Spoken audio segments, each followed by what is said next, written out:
Bloomberg Audio Studios. Podcasts, radio, news. You're listening to the Bloomberg Intelligence Podcast. Catch us live weekdays at 10 a.m. Eastern on Apple CarPlay and Android Auto with the Bloomberg Business app. Listen on demand wherever you get your podcasts or watch us live on YouTube. Paramount updating its bid for Warner Brothers, but it did not increase its price. Yeah. It's sticking to that $30 a share offer for Warner Brothers, but what they did do is offer some more commitment on financing. Okay. $41 billion new equity backstop. Geetha Ranganathan is Bloomberg Intelligence Analyst on U.S. media, and she's here with us now. Does this move the needle at all here, Geetha, for Paramount to basically talk about the financing and how it's going to backstop it by the Ellison family, but not change the actual price? Yeah, not completely sure, Scarlet. I do think that they need to up the price. Warner Brothers Discovery, of course, the main concern that they raised was financing, but they also called the proposal inadequate, inferior to Netflix, and illusory. The inadequate really stems from the fact that they feel that Paramount Skydance is undervaluing their TV network business pretty substantially. Plus, they also talk about the extra almost $2 a share that they would need from Paramount if they were to walk away from a Netflix. This is to cover both the termination fee that Warner Brothers Discovery would owe Netflix, as well as some of the financing costs. So there's all of that. You kind of put all of that math together, and we come up with at least a $32.50 increased bid that Paramount would need to present in order to kind of get the Warner Brothers Discovery board back to the table. So yes, the financing helps a little bit, but not sure it really changes the conversation. We haven't heard a whole lot from Netflix recently. Are they just quietly sitting on the sidelines and confident in their bid? So they did, put out a letter to employees, shareholders, just kind of reiterating their commitment to the deal. They think that it will go through. They don't think they will have, huge problems with the regulators.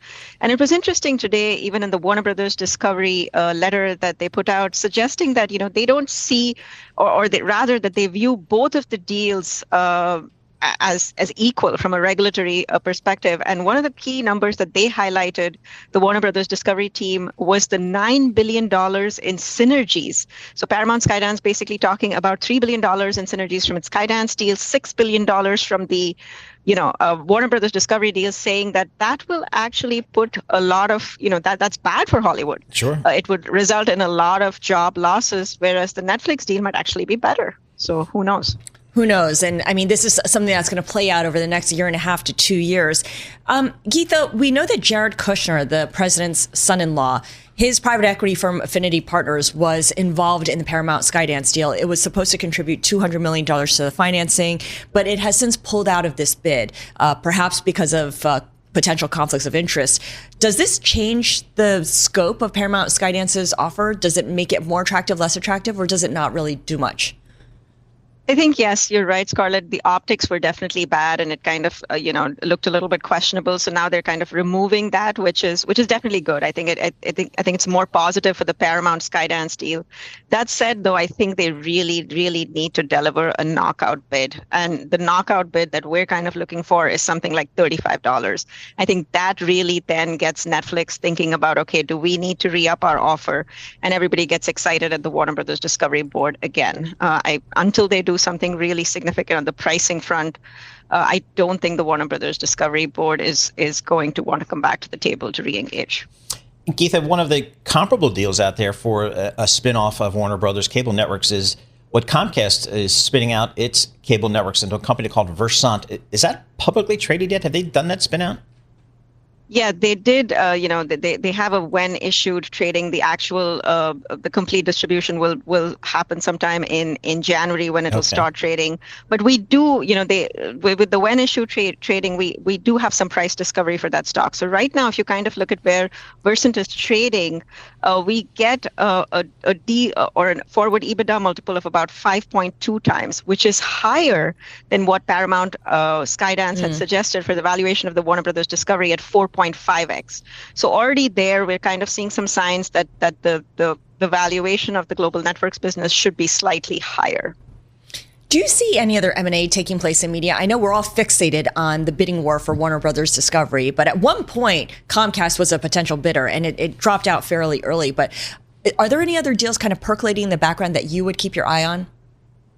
I think there's just a lot of consolidation that's waiting to happen, Scarlett. I think people first want to wait and watch a little bit, see what happens with the Warner Brothers Discovery situation, kind of test out what's happening with the regulators. But yeah, there are absolutely a lot of smaller players, and Netflix becoming bigger or Paramount becoming bigger really kind of forces everybody to take a hard look at their portfolios and see what they should do next. As you rightly mentioned, NBC is the one name that definitely comes up to mind, Comcast, NBC. They need something. Their Peacock platform is really subscale, so it's really going to depend on whether they want to do some kind of partnership or they actually need to go out and acquire some other smaller networks, maybe AMC networks, maybe some other kind of streaming business. So a lot of deals waiting to happen, but I think this is really the big one that everybody's focused on at the moment.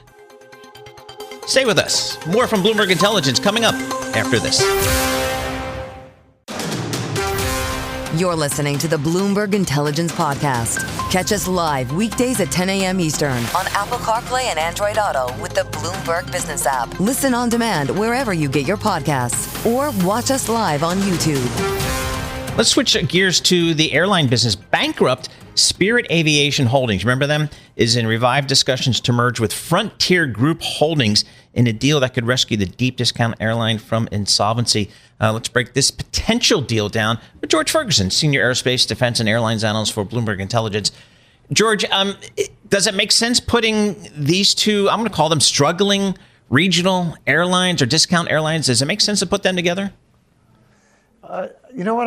I think it might, actually. So this is, Back to the Future. Originally, sort of, I think, what we saw sort of set off a little fight for Spirit Airlines was the initial, merger or purchase from Frontier taking Spirit. JetBlue decided they didn't want to let that those two coalesce, merge together and become a major competitor to them. So they stepped in the middle, tried to grab Spirit. And after that, everyone, Spirit, Frontier, JetBlue just went through some pretty rough times as fares weakened in the market. I think, the economy flyer kind of faded out a little bit on higher inflation and other problems. And so, I think where we're back to, though, is that Spirit and Frontier had very similar business, types, similar cultures. Mm-hmm. I think if you put the two airlines together now, you'd have an airline that has something like 350 seats. I think there's enough other markets they could go after. I mean, in comparison, Southwest, which is a domestic and sort of near to the U.S. kind of market airline. Mm-hmm. They have 700 airplanes. They find a place to put all those airplanes. So I think it could sort of charge growth up pretty quickly for Frontier, sort of help them lay in an extra 100 airplanes. Might not be a bad idea, and they might get a really nice price on it. But do two weak airlines make a strong airline? I mean, look, right now I think the economy portion of the business is reeling. It has too much capacity. Spirit is shedding some of those airplanes are going to go elsewhere. So we're talking about an airline that only has 100. And I think if you want to be competitive in the market, you have to be able to fly sort of coast to coast, offer your customers, a full complement of destinations. I think you need more heft for those loyalty programs that help drive some better results as you sell them credit cards and they buy their groceries and things like that on it. So I don't think it hurts for Frontier to try to get larger and to do it, to supercharge it through taking 100 airplanes out of Spirit. I don't think it's a bad idea. Will the regulators allow this, George? I don't think it's going to be a problem, right? I don't think it was originally a problem when JetBlue was looking at Spirit and when Frontier was looking at Spirit, but now Spirit's even smaller. We kind of put them together today, looking at available seat miles in 1Q. A combined airline looked to us to be the 6th largest in the country. It was just ahead of JetBlue. If it adds, I don't know if it adds some premium seating and knock some seating out of some of those airplanes, it might not even beat JetBlue. I don't think this is a big issue for the U.S. market. What would this mean for jobs at Spirit, jobs at Frontier? I mean, I think it could probably preserve some jobs because I don't think they're going to want to shrink the airline operations. But I do think if Spirit doesn't find someone to go with soon, they may cease to exist. And that obviously hurts jobs. Stay with us. More from Bloomberg Intelligence coming up after this. You're listening to the Bloomberg Intelligence Podcast. Catch us live weekdays at 10 a.m. Eastern on Apple CarPlay and Android Auto with the Bloomberg Business app. Listen on demand wherever you get your podcasts or watch us live on YouTube. All right, Scarlet and Paul Sweeney live here in our Bloomberg Interactive Broker Studio in New York City, streaming live on YouTube as well. Well, homebuilder Lennar reported some earnings today. A little bit disappointing here. The stock down 5% today, down 18% year to date. This is a big company. It's got a market cap of like $28 billion. But I'm looking at some of the home builders. A lot of them are down double digits on a year-to-date basis here. Let's break it down with Drew Redding, Homebuilding Analyst for Bloomberg Intelligence. Drew, talk to us about Lennar. What did they say to the street here with their latest earnings? Yeah, this was a tough print for Lennar this quarter. They came into the quarter with a pretty low bar. Investor expectations had been coming down, but they still disappointed on both orders and margins. And even more concerning was the guidance they issued for the first quarter, which was short on orders, closings, and margins. So we think that consensus needs to come down pretty sharply here. What this tells us is that even though rates have fallen to kind of that low 6% range, I think we're about 6.3 now, it doesn't appear that they're significantly catalyzing demand, which was what a lot of people had been expecting. So I think that points out that, there's other things going on. It's, we've said in the past, it's not just rates, but it's prices and overall affordability. But something we've heard pretty consistently from the builders is that consumer confidence is really holding the market back. There's concerns over the direction of the economy and concerns about the labor market. And if you don't have a job, you're certainly not buying a house. So we expect in this environment the use of sales incentives to remain elevated, and that's going to continue to pressure margins. Yeah, I mean, they get volume, but they don't get the profitability. So home builders are facing a lot of challenges. They also face competition from the resale market. Talk a little bit about the numbers involved here in terms of new construction versus existing homes. Yeah, that's a great point. The lack of for sale inventory in the resale market was a huge benefit to the builders over the last couple of years. There weren't a lot of options, so it funneled buyers into the new home market where, builders have been able to make monthly payments more attractive for their use of buy downs. That dynamic has shifted over the last year where we're starting to see pretty significant increases in for sale listings in the resale market, particularly in the most important markets for the builders. Think Florida, Texas, California. So all of a sudden, there's this new competition for them. And in order to get a sale, they're having to fight harder for each one, which means higher incentives, more pressure on pricing. Drew, I'm looking at the existing home sales in the United States. We've been running at about a 4 million home rate for the last few years. But historically, that's been a lot higher, hasn't it? So there's just not a lot of supply of existing homes out there in the marketplace. And is that an interest rate story? Yeah, it's partly an interest rate story. The one thing that we've consistently pointed out is that if you look at the composition of outstanding mortgages, you have a majority of current mortgage holders who have something well below the prevailing mortgage rate, which is around 6% now. A lot of people during the pandemic were able to lock in rates in the fours and even the high threes, some perhaps in the twos.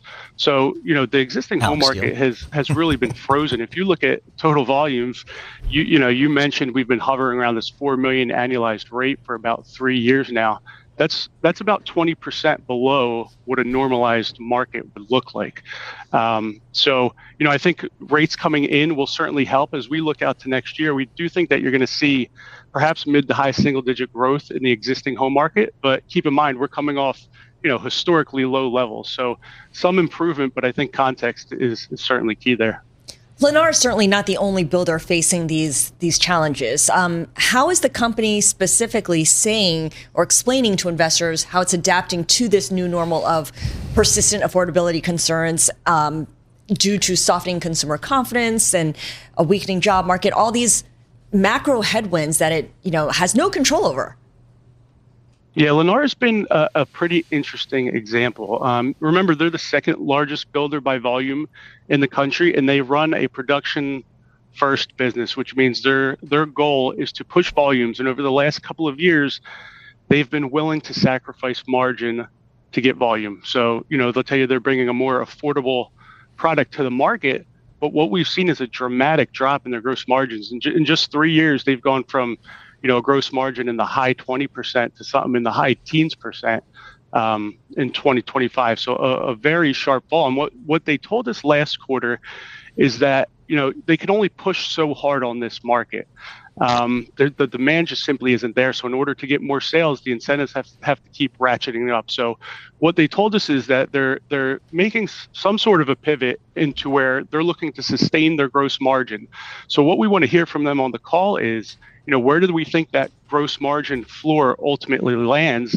And is the pullback in production that we've started to see, has it normalized? Stay with us. More from Bloomberg Intelligence coming up after this. You're listening to the Bloomberg Intelligence Podcast. Catch us live weekdays at 10 a.m. Eastern on Apple CarPlay and Android Auto with the Bloomberg Business app. Listen on demand wherever you get your podcasts or watch us live on YouTube. The biggest IPO of the year, priced last night, Medline. It's not really sexy. It's like a medical device company, but it's like a $6+ billion IPO. It's just extraordinary. It got some blue chip private equity folks behind it. I have no idea what this company does, but I know who does. And that's Jonathan Palmer. He's an analyst at Bloomberg Intelligence. He covers all the healthcare device companies and things like that. And the good thing about Bloomberg Intelligence, we're not an underwriter. We're not a broker dealer. We can write on private companies. We can write research on private companies. We can write research on IPO companies, and that's exactly what Jonathan did. So he's out there with a definitive view on this company for investors. Jonathan, what does Medline do here, and why are they coming public? Thanks, Paul, for having me. So Medline is what's traditionally thought of as a distributor, but I'd argue it's more than that. So really, this company's been around for decades. It started by the Mills family in the 60s. In 2021, they sold to private equity, and now they're coming back to the public markets. What they traditionally did was provide distribution and logistics to hospitals.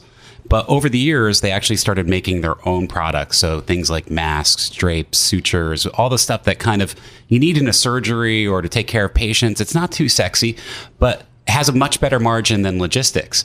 So half the company today is their own Medline brand products. Half of it is distribution services.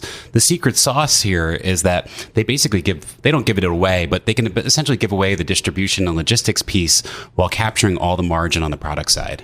How much market share do they have? I mean, I've gone to hospitals before and seen the Medline name attached to, I don't know, like a bed, for instance, or, the canister on the wall where you get your gloves. Yeah, that's a good question. I mean, I think it would depend on the product category. I mean, from the distribution side, they're just a little bit bigger than their peers like Cardinal Health and what was Owens and Minor. It's kind of a oligopoly where those big three players are distributing to all the healthcare facilities. In terms of products, it's about half of revenue, so roughly 12-15 billion right here.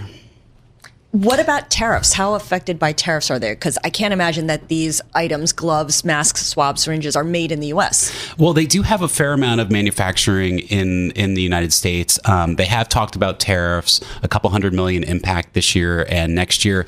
I mean, to be honest with you, for a company this size and this scale, that's a pretty surmountable hurdle. It'll get priced in the next round of contract negotiations, and it'll be, business as usual going forward. As a former banker, I just look at the deal dynamics here. Upsized offering finished north of 10 times oversubscribed. Top 10 investors in this allocation took more than 50% of the shares. Top 25 investors took about 80% of the deal here. Are the private equity guys, are they selling here, or is this just company shares? It's a combination of both. Okay. And then the Mills family still owns about 20% of the company, and they're not selling any shares. Good. So what are use of proceeds here, do you think? I'm sorry, what? What are the use of proceeds here? What are they going to use the money for? Primarily to pay down debt. They had about $16 billion of debt, that they levered up on the private equity transaction, and they're paying down a pretty healthy slug of that right here. The stock hasn't even opened yet. I know. mean, Jesus. Well, when I was doing this, MDLN is the ticker to watch for. When I was doing this 10:30, if I didn't have it open by 10:30, it's usually not till the noon hour now. I know. My boss would come over and smack me with his tennis racket. That's happened many times. You're not allowed to do that anymore. We're opening up this kid. Let's go. You had mentioned that some of its traditional competitors, like Cardinal Health, for instance, is that still a competitor in that? Does Cardinal Health also make its own products and sell it under its own name? They do, but not at the same scale as Medline. And that's, like I mentioned before, really been their secret sauce and how they've outcompeted their peers. The other thing that's interesting is Cardinal is much more of a drug distributor with this medical division. I don't think they want to be in that business long term. Owens & Minor actually just sold their business for a couple $100 million to private equity. So Medline's the clear number one gold standard player in this space. 15 to 17 times forward EBITDA? Are you kidding me? This isn't a technology company. It's a healthcare company. Well, to put it into context, though, product companies, the Medtronics, the Becton Dickinsons, the Abbott Labs, they're all trading 20 times. So really, it's getting a discount relative to product companies, and it's kind of priced in line with the healthcare distribution companies like the Cardinal Health, the McKesson, and so forth. I'm looking at the cornerstone investors. There's at least 8 of them. They lined up more than $2.3 billion in commitments. What does that tell you about the investor base of Medline? Well, to me, it says that this is a very stable business. I mean, they've talked about growing the top line high single digits and adjusted EBITDA by the same or better. I mean, I think this is a story that's going to unfold over multiple years where, they're going to come out of the gate, they're going to hit their numbers. They'll pay down debt so their leverage goes down, post this private equity era. And then we'll probably see some more shareholder-friendly capital deployment, whether it's buybacks. This would seem like a good business to have a dividend ultimately. Does the healthcare industry broadly define, do they like this administration, or are they concerned that maybe some regulatory risk might be out there? I think it depends on who you ask. Okay. I mean, I think nobody likes uncertainty in the business world, right? And there's been a lot of uncertainty around healthcare in particular. I mean, these companies in the service industry have been maybe a little less in the spotlight than, let's say, the drug and pharmaceutical industry. But, at the end of the day, people get sick. They need to go to the hospital. They need operations. They need to see doctors. It's business as usual. This is the Bloomberg Intelligence Podcast, available on Apple, Spotify, and anywhere else you get your podcasts. Listen live each weekday, 10 a.m. to noon Eastern on Bloomberg.com, the iHeartRadio app, TuneIn, and the Bloomberg Business app.